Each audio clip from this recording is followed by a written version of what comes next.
Quando eu fiz o curso básico de Espiritismo, talvez tenha sido o tema que mais me fascinou. Ele, eu questionava sem tréguas meu orientador sobre presciência do Criador, sobre destino, sobre predestinação e, claro, o grau de influência que podemos ter nessas questões. Quando podemos alterar o nosso futuro? O quanto nossas escolhas influenciam no rumo que nossas vidas tomam? Não é uma conversa interessante? Então dá um like, ajuda a divulgar o canal, clica no sininho se ainda não fez, para ser avisado dos próximos vídeos e vem comigo.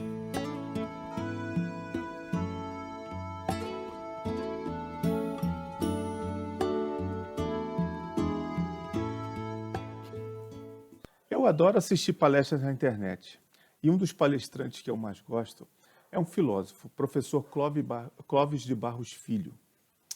Ele utiliza uma figura de linguagem interessante para explicar a diferença do ser humano para o resto da criação.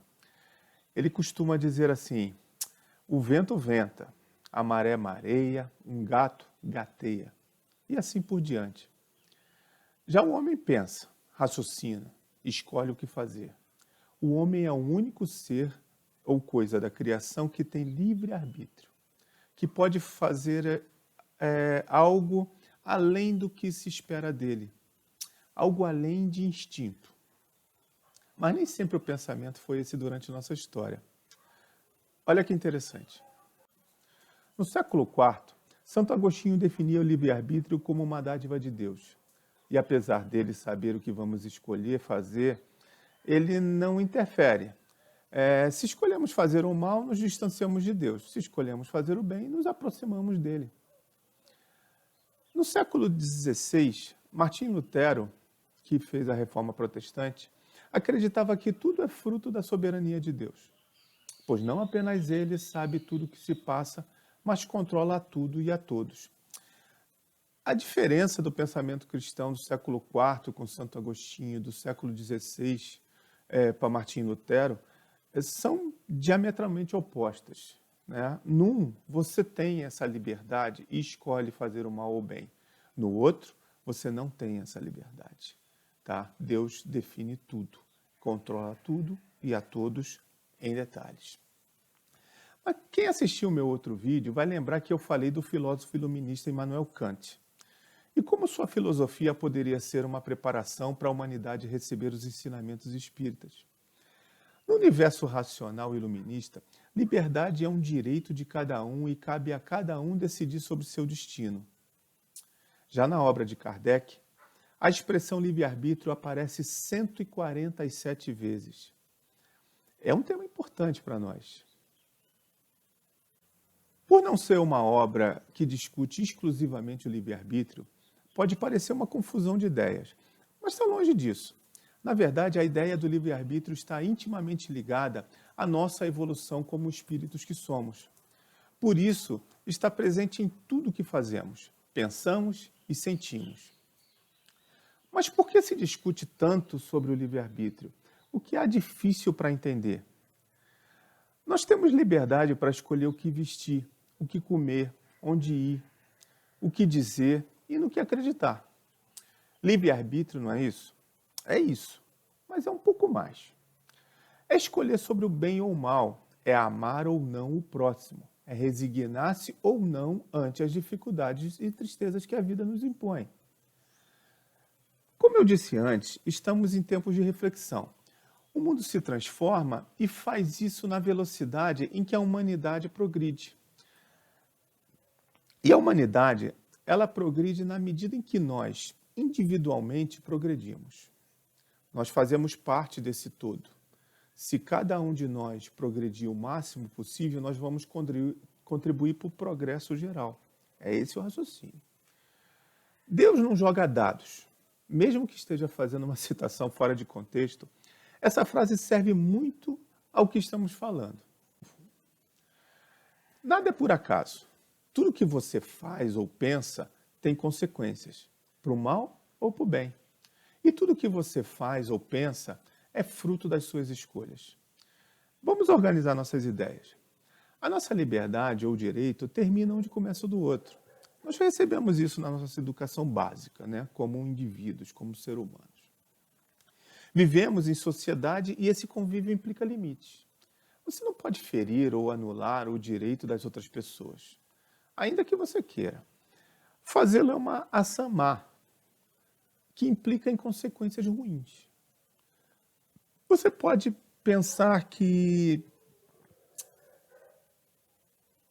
Você pode pensar o que quiser, você é livre para isso. Ninguém pode dizer ou obrigar você a pensar desse ou daquele jeito. Talvez você possa convencer a mudar de ideia, com argumentos válidos, com boas ideias, mas obrigar não. O limitador do pensamento é a consciência, e essa pertence a você e é julgada por Deus. Então vejamos, se eu tenho liberdade de agir, mas essa liberdade é limitada. Se eu tenho liberdade de pensamento, mas essa liberdade é limitada. Na verdade, não é limitada, mas ambos são maus quando produzem o mal. Então devemos tentar evitar. Tudo posso, mas nem tudo convém. Vamos fazer o nosso raciocínio nos dias de hoje. Vamos trazer para os dias de hoje o raciocínio.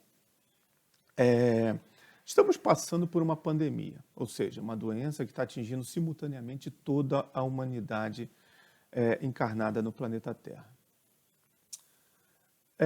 São tempos difíceis e que são bastante piorados pelas pessoas.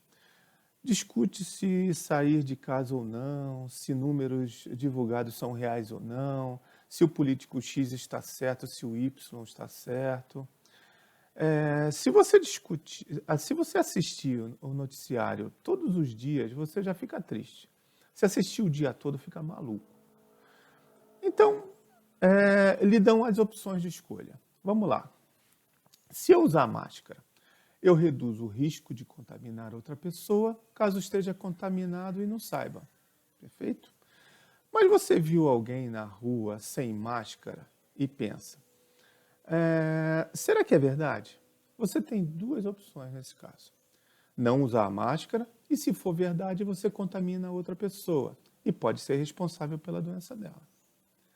Usar a máscara e, sendo verdade ou não, você não contamina ninguém. Qual opção você escolhe? Você percebe que para tomar uma decisão, ela não precisa ser boa ou ruim. Você só precisa escolher fazer o mal ou o bem, mesmo que seja apenas provável. Apesar do momento que você, a partir do momento que você tem informações para guiar essa escolha, você é responsável por ela e pelas consequências que ela traz. Essa é a parte moral, que no meu exemplo está ligada ao adiantamento intelectual. Vou piorar um pouquinho. Digamos que você, sabendo que os noticiários e outras formas de comunicação vão informar sobre a pandemia, você escolhe não assistir e, portanto, não se informa sobre formas de prevenção.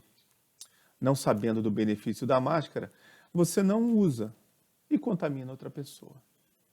Qual sua responsabilidade nisso? Você poderia dizer, eu não sabia, por isso não tenho responsabilidade. Como se você fosse um índio primitivo, não sabe de nada.